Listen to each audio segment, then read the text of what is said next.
Hello, and welcome back to The Inner. Today I'm joined by Daniel David Oshczepinski. Right. Hi, brother. How are you today?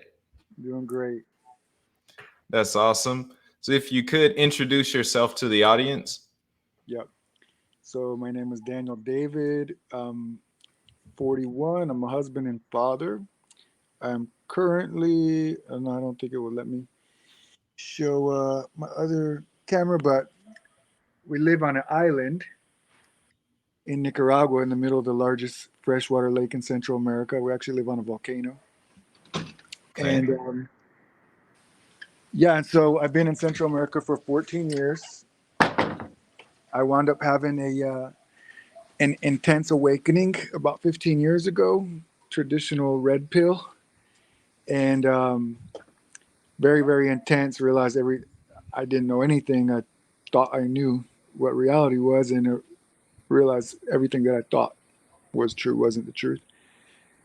And that awakening led to me leaving the US and backpacking and traveling and adventuring on my own a little bit, where I settled down in Honduras, on the Caribbean coast, where I lived for 9 years in a fishing village of Afro descending indigenous uh, people of color called Garifuna. And I lived there for 9 years. While I was there, I got married. I have kids, like I said. And we've just been on this journey. I share my life, my journey every day openly on Facebook for the last 13 years. And because I have believed a lot of different and challenging maybe um, beliefs and views and ideas and doctrines. Um, early on, it caused a lot of friction, maybe persecution, rejection, misunderstanding. But because of consistency with it, I guess over the years I just chased all those people out the way. I don't really deal with that too much anymore, and I've attracted to me a lot of people who are on the same path, on the same journey, asking the same questions, or seeing the same things. And I guess my role in the body is a connector. I unite different streams and tribes. I When I go to the states, I pull people together. I travel around a lot, and I host gatherings, and I bring people together, especially like regionally. And just a lot of people on this path are loners. They're on their own. They don't know anybody else like them. They don't have a lot of people that they can um, talk to about the stuff that they're going through. So by bringing them together and kind of introducing a lot of people to each other, it helps to have a little bit more of a network of friends and family to go through it with. That's awesome. Really getting the feel for that. I guess what I call ecclesia family, like Yeah. that family, that God family that's all over the world, interconnected, beehive. I Yeah. love it. So lately, I've been seeing some of your posts, and I love it. Could you talk a little bit? Well, before we go there, could you talk a bit more about your awakening? What you call your awakening? Yeah. And I will say real quick before I dive into that, probably right now for the last couple of years, I mean, if it's not somebody who's already been following my journey for years, if it's someone who's found me in the last couple of years, I'm also a music artist and a producer. And I have music that's very unique, especially for its ability to like activate and awaken and reveal through the music. So Hmm. a lot of people do know me through my music. Um, so my awakening, I was born into the church. I had experienced every flavor, really, from charismatic Pentecostal to very mild Baptist and a lot of stuff in between. But it's all I ever knew was the Western American Christian mindset. And I just took it all as fact. And in those days, I really didn't know much about anything. I was in trouble quite a bit when I was younger, 18 to 22. So By the time I was like 19, 20, I was already a convicted serial felon. So I lost my rights to vote and all that stuff. So I never really kept up with politics or had much interest because I had no voice. I had no say so. But for some reason, I just thought and assumed that the politicians all had our best interest in mind. We had the best people that can make the wisest decisions for us. And I don't know. I just thought it was all just good people on the up and up. And and at a certain point, so when I was in jail right before I turned 22, that was my, even though I always believed in Jesus, I was baptized at 8, but I guess that was a traditional got saved moment. I encountered the grace and love of God. That message for the first time, really, where I was able to accept that.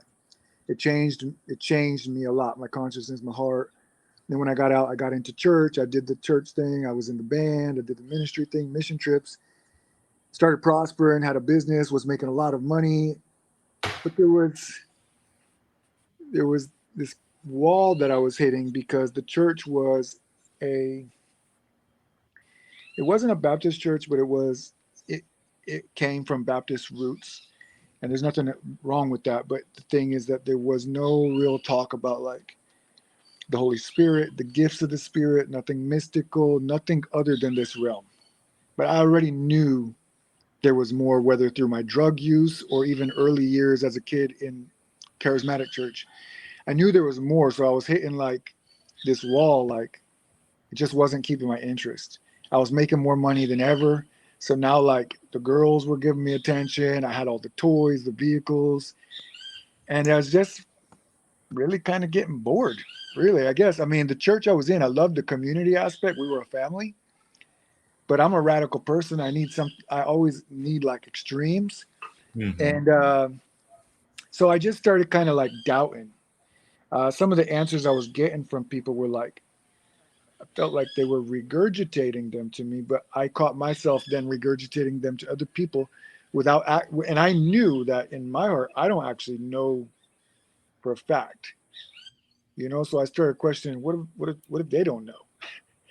Who told them? And now they're telling me and I'm telling somebody else, but what if they don't know? And I started questioning the whole thing, and I was like, man. And then I watched this movie, a documentary. It was called Zeitgeist. You ever hear of it? Yeah. So I saw Zeitgeist. I was listening to talk radio one day driving, and I heard somebody he was talking about something about the economy and the financial system. And quite frankly, I was clueless. I didn't even know how it worked. And it sounded interesting. And I was like, I got to check that out. And they mentioned the name of this documentary. So when at home, I watched the documentary. And it was really crazy because it was about the Federal Reserve and the financial system, and how the Federal Reserve isn't even part of the government. It's just a private corporation that somehow has permission to print money and and run our financial system and decide when they're going to print it at interest with inflation and all, and literally control, manipulate the whole financial system. And I was just like, what? And then it shows a part about 9/11 being an inside job. And I was like, no freaking way. There's no way. There's no way that the governments would ever do something like that. But it was all this footage and all this details and all this evidence. And I was just like, regardless of if it was true or not, it was the first time that I ever considered something like that might be possible. Mm-hmm. And then the last part of the movie was basically presenting that Christianity was just another form or spin-off of all the other sun cults, religions around the world, and showed all this stuff. But I didn't know anything about any other religions because I was always taught by fear-mongering that everything else is pagan, satanic, demonic, evil. You don't look outside this box. So I was like, what? And it basically, at the end of that movie, I just realized I don't know anything. I literally don't know anything, because that was dealing with politics, money, and religion, and it showed me I don't know anything. I was really passionate and zealous and evangelizing and telling all this stuff, but when I really saw how things work, and it doesn't even mean that I believe or agree with everything that was in that documentary, but it just shook everything up, and it sent me on a pursuit of wanting to know the truth.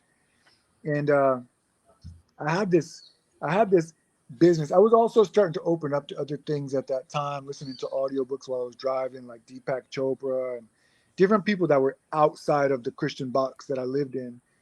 And it was amazing what was happening to me because I was waking up to quantum. I was waking up to, like, I was listening and began experiencing these things in response to what I was hearing. And and I remember one day I was driving and I'm working and I was just thinking about God being omnipresent, and it was like this shift happened in a blink of an eye, to where previously God was, I had an idea of a God who was out there or up there, like in a chair, and then all of a sudden I realized God is omnipresent, which means I'm inside of God. And I was on this long highway in the hills and I'm driving. I'm like, oh my God, I'm driving inside of your mind. I'm driving inside the mind of God. And it was like, ever since that moment, you can't undo, you can't unsee what you've seen. So you can never go back to feeling like somehow you're not in God. And so those are the early days of, but I didn't even, I was exploring all this stuff outside of my Christian vocabulary and paradigm and stuff. It wasn't until later, a couple of years later, I came back around to the Bible and it all started making sense because I saw Jesus saying that I am in the Father and the Father is in me. Can't you see? And so anyway, I started. I had a company. I was making a lot of money, but I was miserable, and I wanted to know the truth. And I was seeing I don't know anything, and I want to know what is the truth. I wanted that more than anything. And I was really feeling lost in all my material stuff. And so I started getting rid of it. I wanted to let it all go and be left with, if I had nothing left, what would I have? Because then I would find what is the truth of me.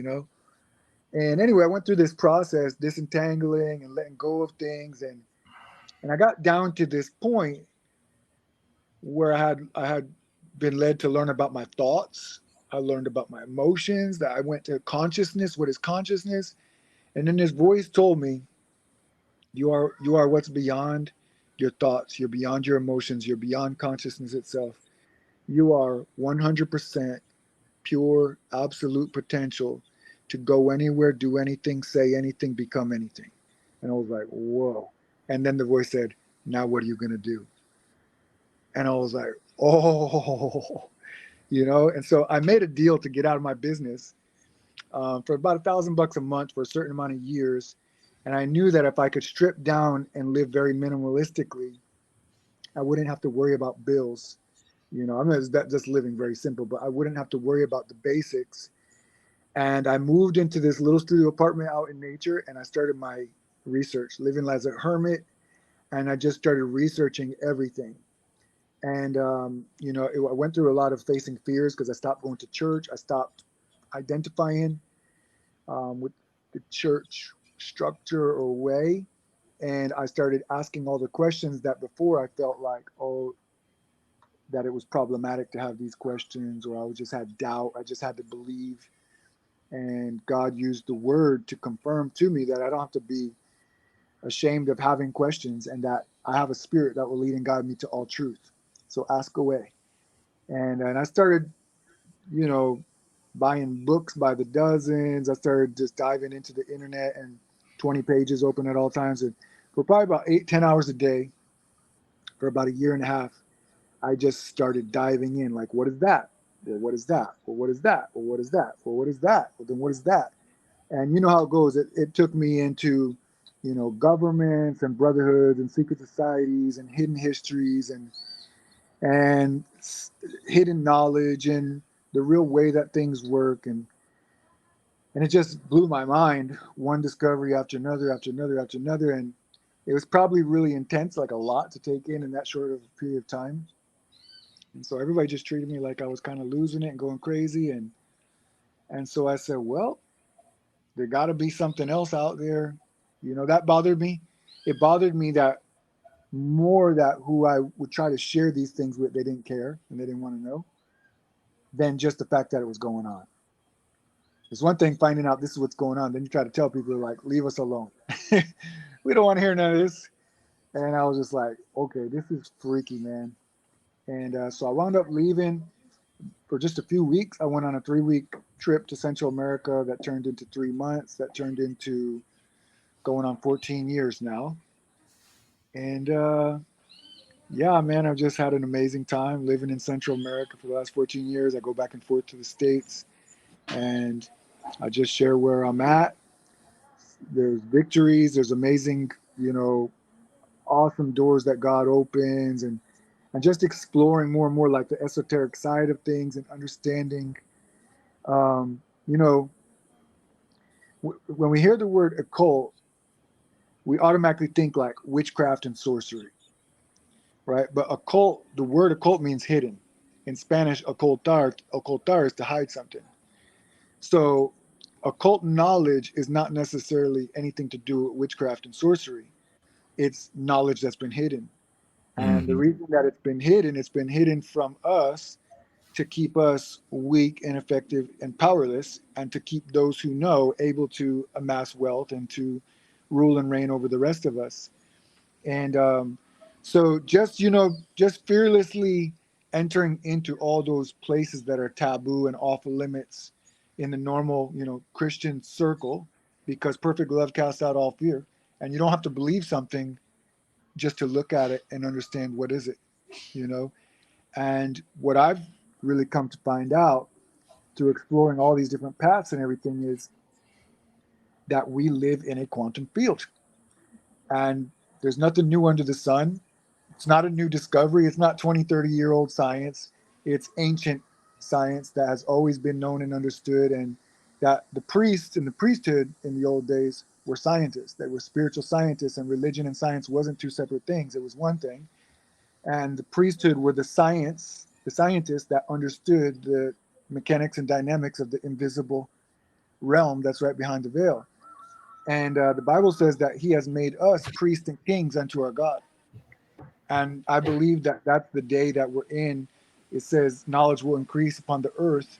And so we are, you know, people like us are those who are bringing from the darkness into the light the knowledge of what's been hidden from us so that we can rise up and that we can tap into those promises and blessings of God in abundance and prosperity and favor by actually being very intentional and creating with expectation, learning to design, to use your imagination, and to intentionally frame up and create the life that you want to live.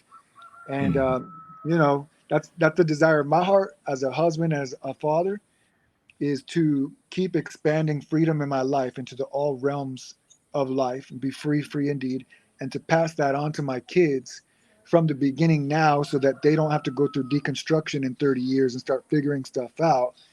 And we break these generational cycles and ignorance, and that we can instill to them a legacy and generational wealth, and actually become lords. And that's what it says, that He's the King of Kings and Lord of Lords.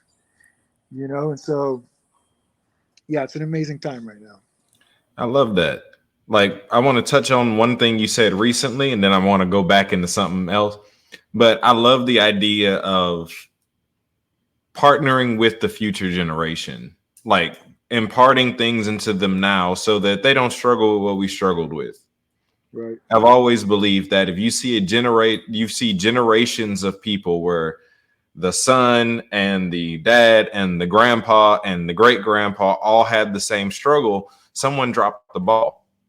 Right. Because at some point, someone should have got fed up enough to decide that I'm the last person that'll ever deal with this in my family. Right. So I love that you're doing that yourself. Real quick, before you jump to that next thing, one of the things about the American dream Mhm.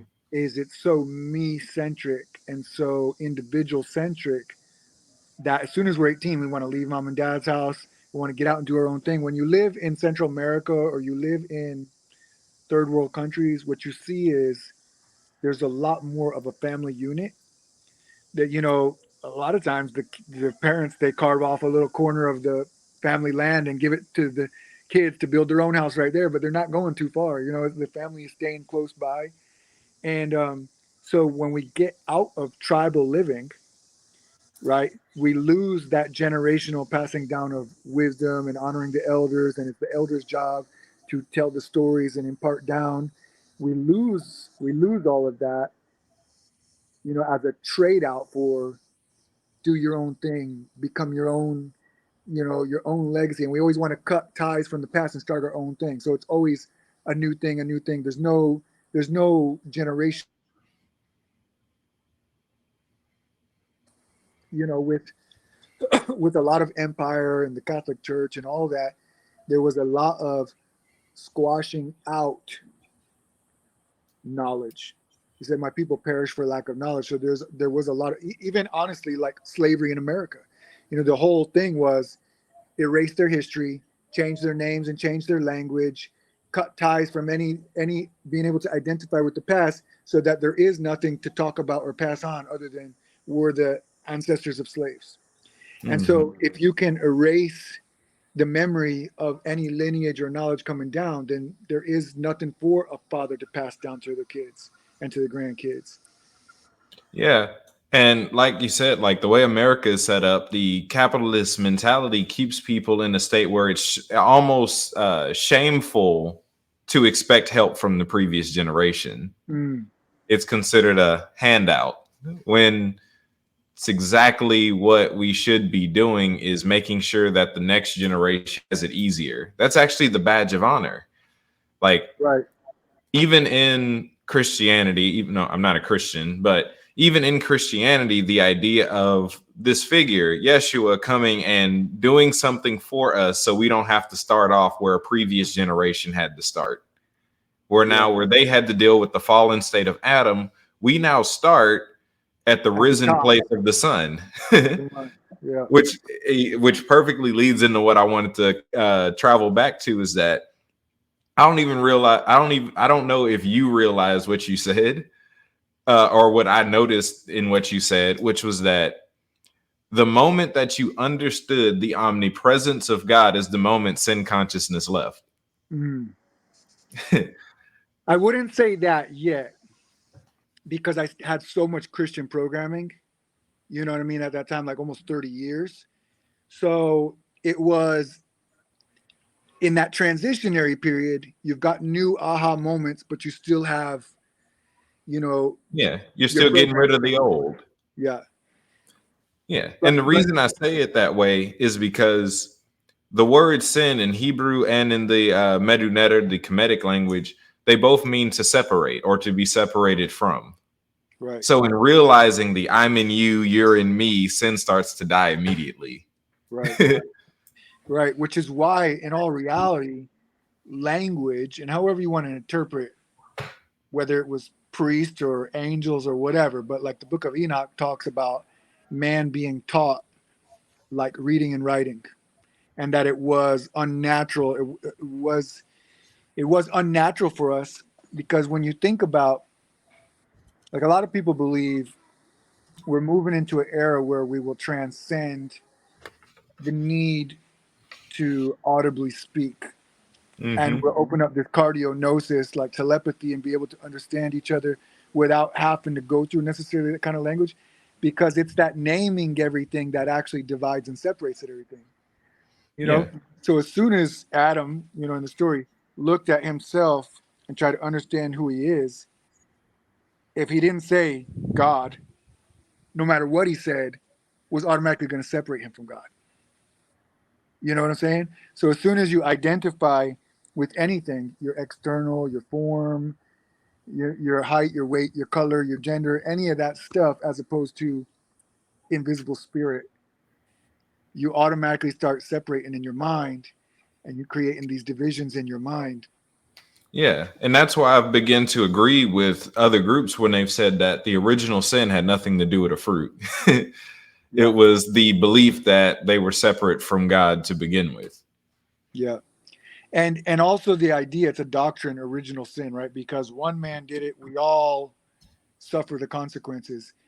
But there's other verses like Solomon, he says, and I came to realize that all men are born upright, but because of their desires, right? And so if you think about it, though, it is all a setup. Like, it is a universal, that's why the Bible is a universal story Mm-hmm. that nobody escapes it being able to apply to you, right?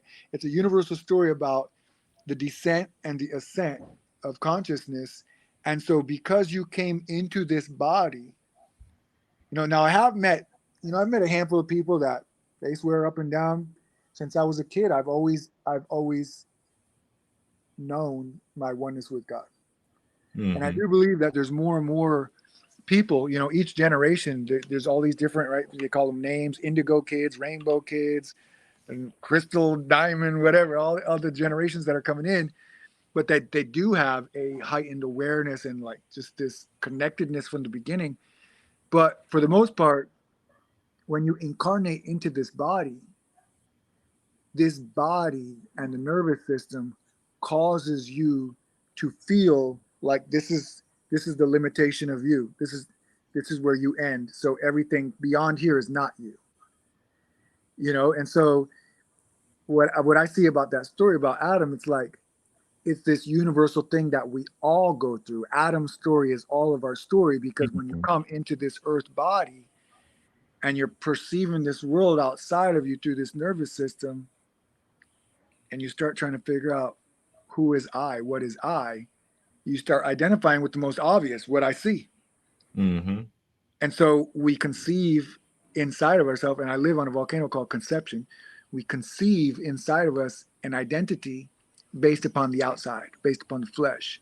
It doesn't help that there's a birth certificate system that as soon as you're born, they trick your parents into signing you into this system and registering your body. What's the height, weight, gender, color, and they give you an identity based upon your body.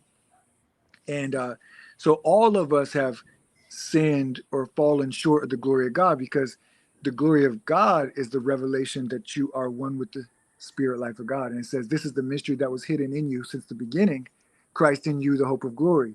So if Mm-hmm. you didn't know from the beginning that you are the glory of God and that God's spirit life is moving through you as you, if you identified with anything other than that, when you say I, you have fallen into a lesser created reality.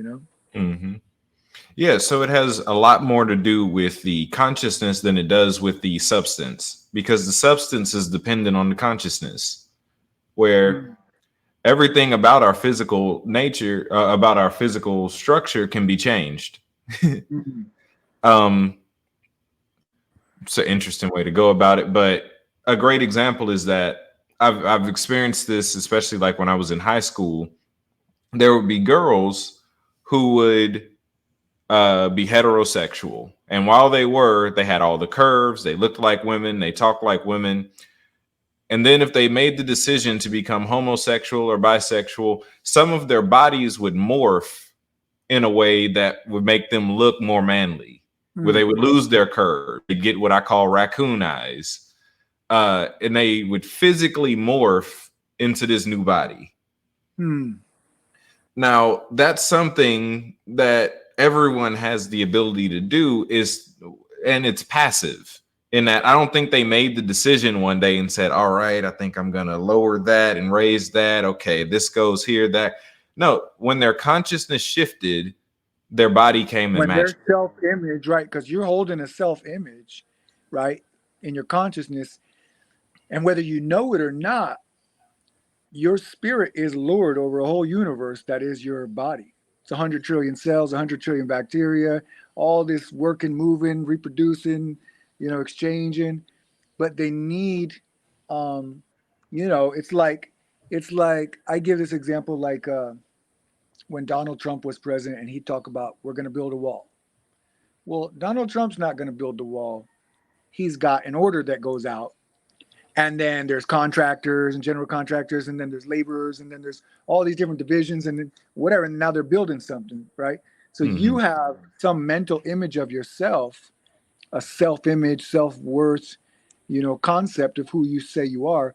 And you're sending that message and that frequency to all the cells who are like, tell us who we are, what you want us to build.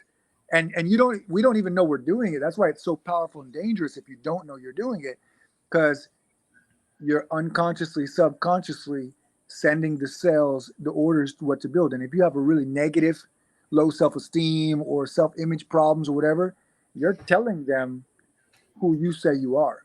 and that might Mhm. manifest in your body, issues in organs or systems or whatever. Um, but yeah, like you're saying, and I heard recently about like something about couples. Some couples like over long relationships can start winding up even looking like more and more like each other. Yes. Which I believe is a key factor. Like that's why fellowship is so important, because it's a corporate transfiguration Right. where we each help each other become something different. Yep. And the main goal, at least what my main goal is in that, is that the innermost and the outer look exactly the same. Right. Where you really stand in a place where I am the Father are one, or I am Pata are one, in that the divinity within me looks the same as the outside of me. Yeah. And when you think about, I'm sure you've probably heard about the mirror neuron. You ever hear about mirror neurons? I haven't. Oh, you got to look that up.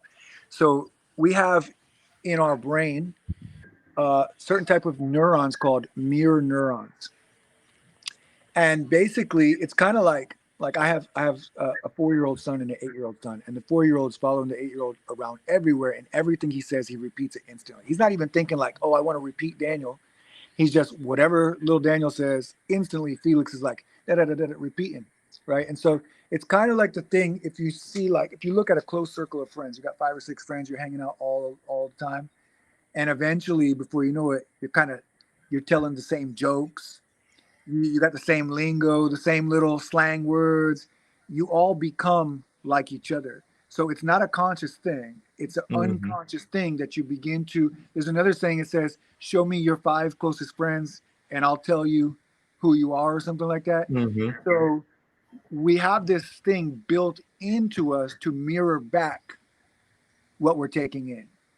And that's why it can be really dangerous, right? If you're just really wide open and you're taking all kinds of stuff in.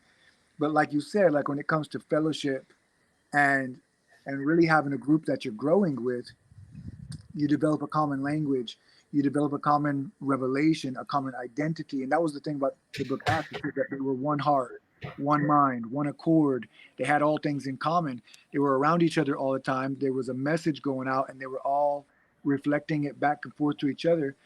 And then recently, I had, like a couple of years ago, I got this message about another level of that mirror neuron thing. Is, they've done experiments that show the brain cannot tell the difference between what you're experiencing out here in the quote unquote real world and when you're imagining. And they'll hook up like athletes, like with probes all over their head, and let's say it's like a track runner, and then they would have them go into their imagination and visualize everything, like feel it, breathe and warm it up, and then run a race, and literally all the identical muscles are firing, the heart rate is going up, everything. The brain cannot tell the difference between a vivid imagination and what's going on in the physical. So what's crazy is most people, they're reading the Bible or their sacred text intellectually, right? Because we were trained as kids, 5 years old, got to read, got to write, got to repeat. And so we've really been left brain oriented. But the Bible is really supposed to be read through your imagination. You're supposed to be able to see it and project it around you. And that's why it says, unless you can be like a little child, because it's simple, childlike faith and imagination. You imagine it and you believe what you see. And so, everybody, let's just say the Christian faith in general, everybody has a different Jesus. Everybody has a different mental concept or image. We've been fed a lot of images, right, to identify with a Jesus figure, but everybody has their own Jesus. And whether it's white European Jesus or a being of light that comes to you, whatever, at the end of the day, that's your Jesus. And the Christ will come to you however you're capable of receiving, right, and engaging this truth or this light. So the interesting thing, though, when you behold what you're reading about, let's say Jesus, Yeshua, or even the ascended Christ in the book of Revelation, when you use your imagination to see it in front of you, what I was shown in the spirit is that the mirror neuron, the exact same mirror neuron principle, exactly if me and you hung out right now for the next 3 months, we barely know each other. But if we just start hanging out every day for 3 months, by the end of that 3 months, there's going to be little weird things that we're picking up from each other, jokes or sayings or whatever, without even trying. Okay, we're becoming like each other. And so it says, all of us beholding the Lord of glory as if with an unveiled face.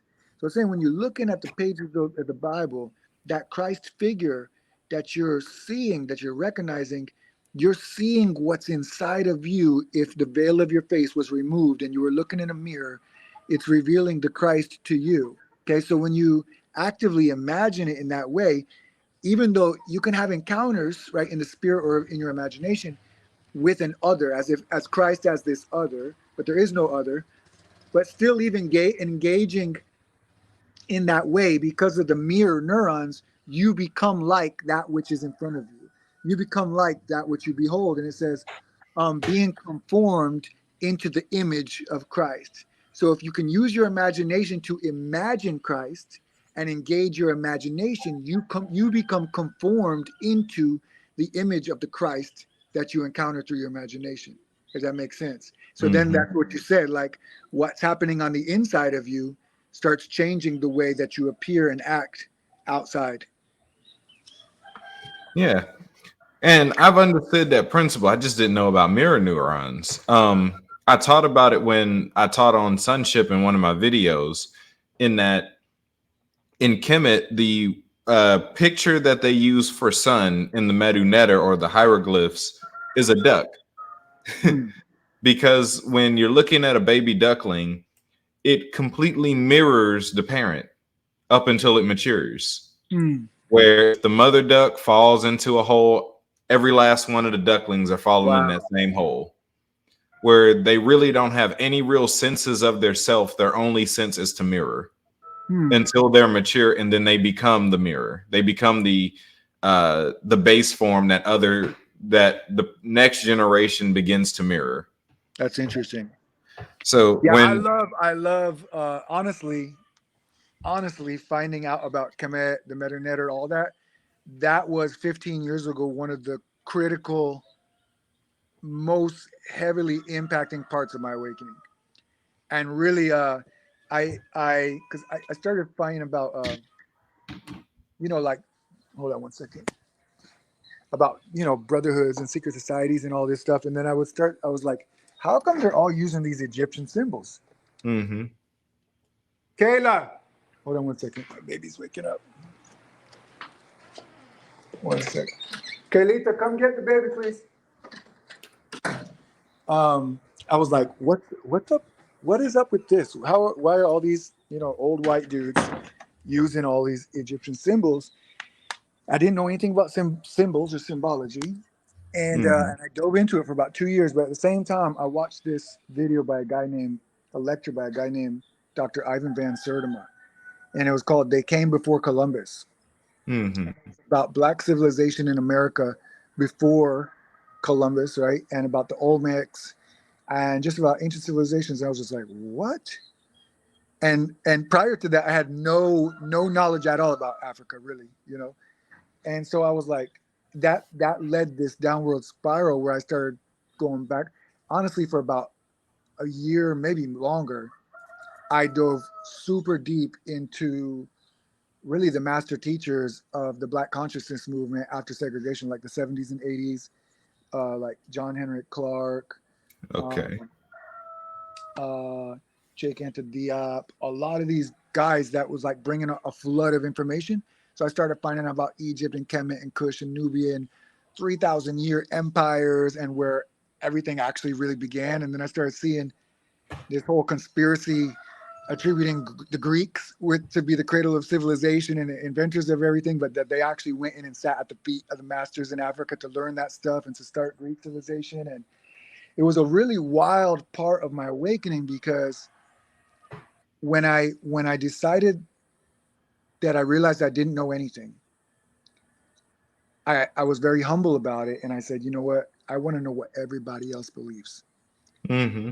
And that's what this show is about. and I want to know why they believe it. It's not about do I agree or that I need to agree. It's that I want to know what other people believe and why they would believe that. Because I'm believing what I believe in because my parents taught me, and this is what I was raised in, right? And so that led me on a path where I was willing to listen to a lot of wild, crazy stuff from from as far left as white racist KKK members. Why did they believe what they believe? All Mm-hmm. the way to Louis Farrakhan, right? And like radically, radically militant black. And when I would keep learning and finding out a lot of things, the crazy thing is like I could understand why they would believe the way they do, right? Mm-hmm. Uh, Having my eyes open to a lot of the stuff that's taken place, it makes sense. It doesn't mean I agree because I feel like, the spirit has taught me, regardless of anything transpiring in the physical, that we transcend race, we transcend gender, we transcend all of that. We're one breath. But I Mm-hmm. could see why people would feel a certain way or have a certain paradigm, knowing what they know that the average Americans don't know and don't care to know. Because most of America is willfully ignorant. They don't want to know. So once you take that red pill and you pierce that veil and you're like, oh my God, this is what's all really going on. It helps you to understand and have a lot more grace with people, even that believe totally different than you. And it also helps you to understand others, right? Instead of just demanding that they all come with this understanding of your personal paradigm or your faith as it's the ultimate truth. Yeah. And it makes you be able to relate in a way more vast way with any person, and meet them where they're at, understand where they're coming from. But I just want to say that because, like, one of my favorite things is connecting the dots back to Africa as the origins of civilization and culture and society and the arts and sciences and all of that. I've had a few top tiers in that community, two of the top. I'm still trying to get Infundici on my show. Eventually I'll get the email to go through. But I've had Jabari and Baba Haru. Matter of fact, I was talking with Baba yesterday about teaching I did called the Patah State, and he did, which is a revelation of physical natural dominion. But that's his own thing. But I've been studying Africa for about a year now. It started in August after my book came out, where my wife, in the middle of doing like a 7-day fast, she started out watching food videos, which led her to travel videos, which then led her to people who lived in Africa, who used to live in America. Wow. And around that time, she started getting involved and really looking into that. And I was really ignoring it because I wasn't feeling led to go in that direction yet, until one day I was laying on my floor doing what I call like a puzzle piece section, where I was just listening to audiobooks all day, trying to see if God would highlight something for me or expound on something for me. And I was like 2, 3, 4 hours in, I wasn't really getting anything because that's what it's like sometimes. Yeah. And then I put in the Egyptian Book of the Dead, and almost immediately the presence of my God started manifesting. And I was like, wait, the Egyptians? Now I know it's the Kemites. And now I know it wasn't the Book of the Dead. It's more appropriately the Book of Resurrection. Coming forth by day. Yeah, I've learned all that since then. I'm friends with some of them now. And what I've loved is that I now have verbiage for a lot of that I've always known. Yeah. And it's easier to see the inspirations of every religion. Yeah. Where they all borrowed a little bit from Kemet. Yep.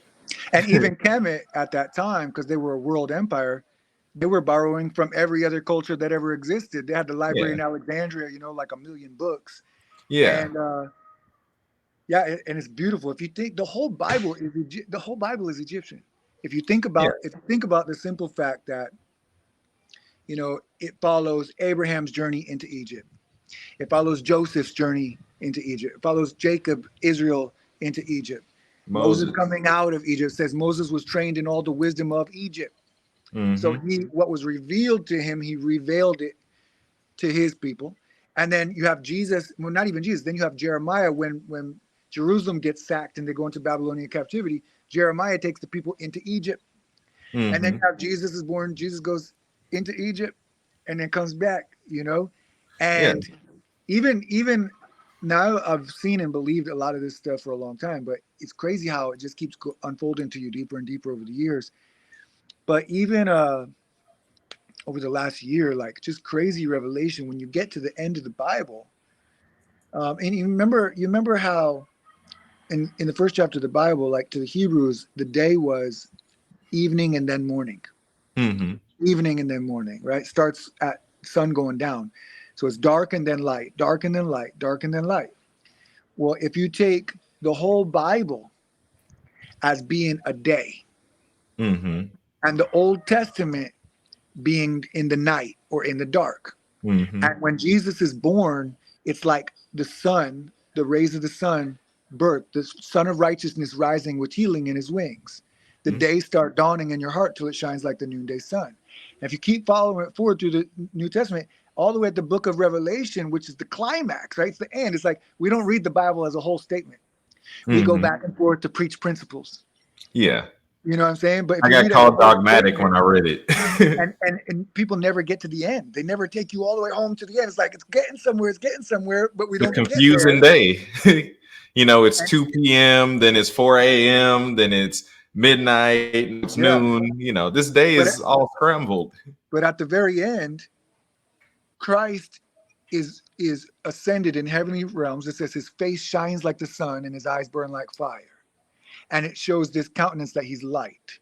And then it shows him in a throne, and there's an emerald rainbow around the throne, and lightning bolts coming forth from the throne, and a crystal clear river of living waters coming forth from the throne. And then he says, to he who overcomes, I'll let sit in my throne. Okay. And so what I can see beyond the shadow of a doubt is that that throne is inside of a sun. Okay. That throne is the image of a sun, of a celestial being or body of light. And Mm-hmm. and there's all these alludings up to it. One verse says, the Lord, hear you, O Israel, the Lord our God is a sun and shield. Who said Mm-hmm. that? The Lord our God is a sun and shield.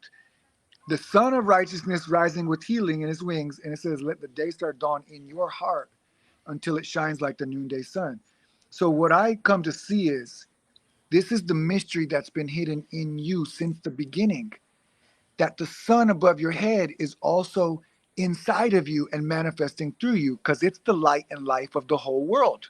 You know what I'm saying? So the feminine, remember, says, let us make them in our image and likeness, male and female, created he them. Yeah. So we have an earth body like Mother Earth and this natural man down below. And this is a feminine aspect of us. But also that which is above your head is not separate from you. Mm-hmm. And you can, like, there were other cultures that would worship it as a god, like some separate deity, right? But that's the same thing. That's the same sin. You Mm-hmm. separate yourself. But if you realize, no, I'm not separate from it. Oh my God, I am it. The I'm outer an reveals the inner. individualized expression of it. And so when it says, let the day start dawn in your heart is your consciousness. Let it dawn within you, begin to realize until it shines like the noonday sun. I love to go outside at 12 noon and look right above my head, bro, and realize that is the power and glory manifesting through me as me, you know? Yeah. And that's what I've loved about their culture. Because I found out that the Kemites got lied on a lot. Where they weren't polytheistic pagans. Right.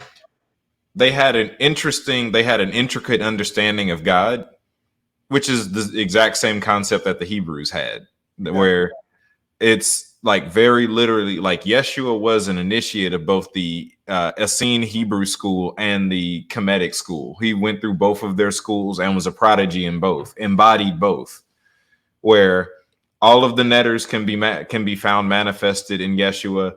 All of the different attributes, all of the promises of the tribes of Israel can all be found manifested in Yeshua. That's why we find so many who I call Smaitawis throughout scripture, like Joseph, who walked in both cultures, and Moses, who walked in both cultures, and Abraham, who walked in both cultures, because they weren't at odds with each other. Same God. It's just that one liked to paint pictures. I mean, if you really think about it, up until Moses, quote unquote, left Egypt, and it wasn't just the Hebrews that left. It says they left with a mixed multitude. Okay. Mm-hmm. But when they came in, there was no Israel, there was no tribe, there was no nation. It says it was 70 people. It was just a family, right? So you gotta imagine. if a family moved to the USA from Italy, okay, they migrate, they immigrate, they settle down somewhere in USA, and 200 years passes by. What are they going to be known as or identified as? They're Americans. They didn't Mm-hmm. come in with their own language. They didn't come in with their own tribe. There was a family that moved in and they were settled in the best places in Egypt. They probably Mm-hmm. got good jobs and influential positions and stuff because Joseph was running the government. But then, generations are passing. They're growing, they're multiplying.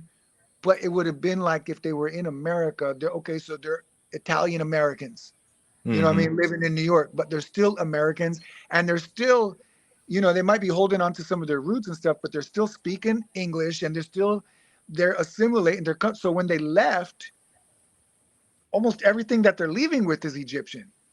Yeah. Like I've even heard it said before that the language in which Moses wrote the tablets was not in Hebrew.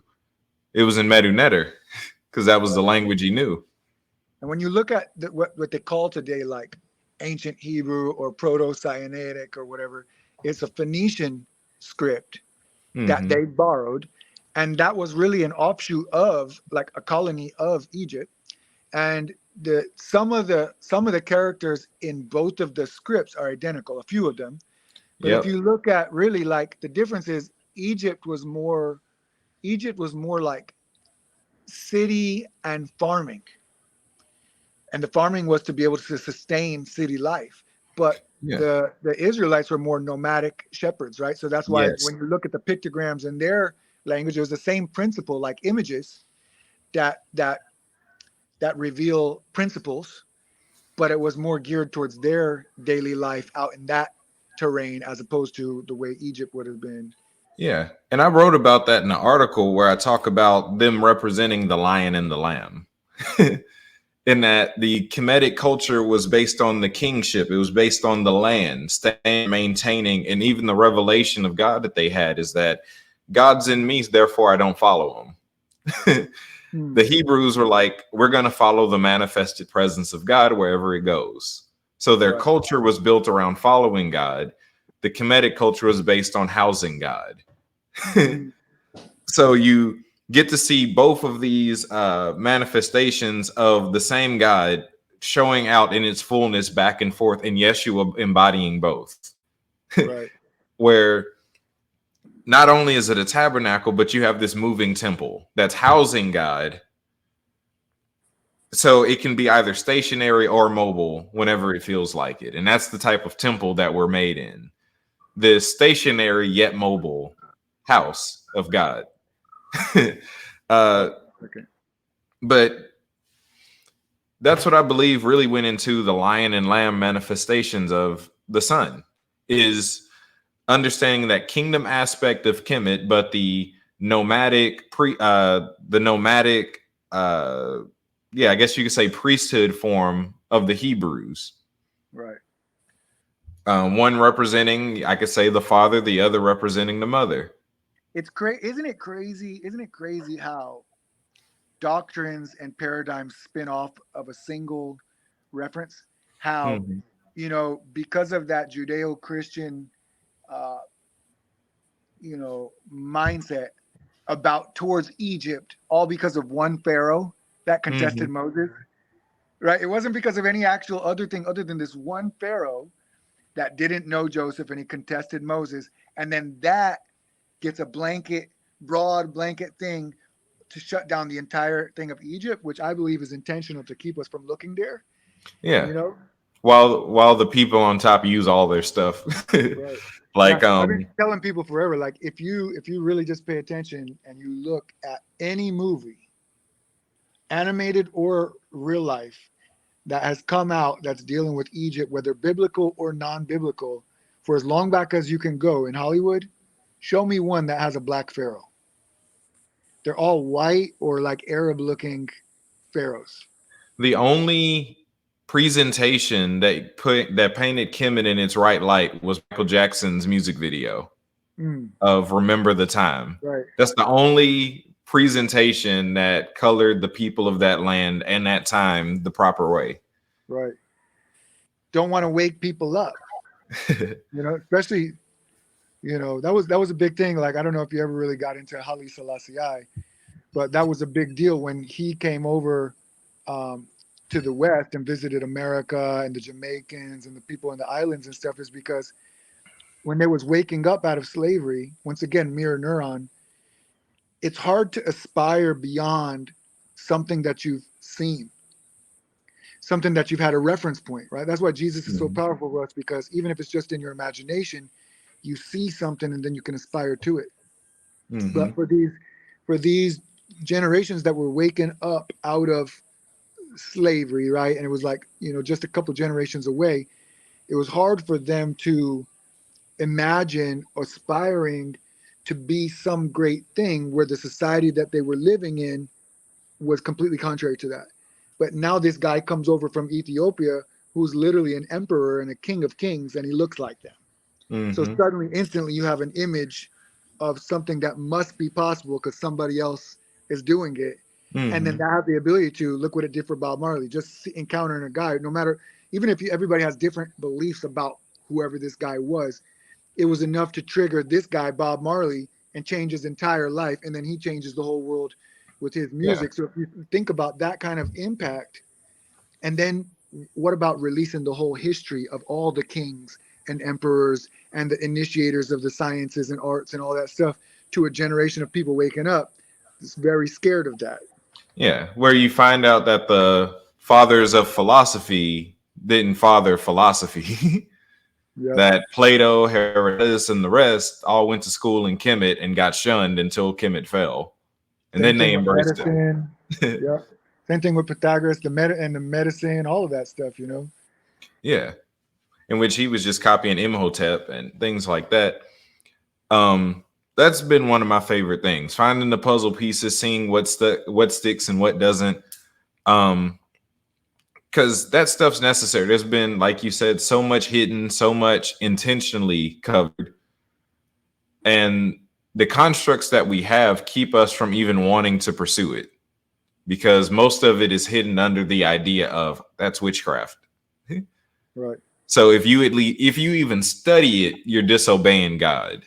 Right. Yep. Yep. And then once you start to study some of this stuff, you find out that, oh no, you didn't want me to read this because God's actually over here. That's what it is. More Once God you you can start, once you start control. encountering that a couple of times, anytime a red flag rises up, you just rush right into it. Like, Yeah, okay, I'm gonna look right into that then. yeah. Like recently, I've been enjoying some of the works of Manly P. Hall. I'm like, the Mhm. dude had some fantastic writing, some fantastic lectures. If I was afraid to listen to him because he's a Mason, I'd miss out on a lot. Yeah, yeah, he's very deep. Yeah. So, what have been some ooh, that hour went by quick. So, what have been some of the I guess you could say breakthroughs, some fruit that you've seen as you've been sharing the mysteries that you've been able to see? So I'll just share as a man, as a father, and as a husband, the topics that have come up over the last many years and been highlighted to me. Not that I'm like a master at any of these things, but pursuing a deeper knowing in each of these areas. Okay, one is understanding that you didn't start here in the womb. He said, you began in him before the foundations of the world. He said, I knew you before I formed you in your mother's womb. So you have a pre existence and you're on an eternal timeline.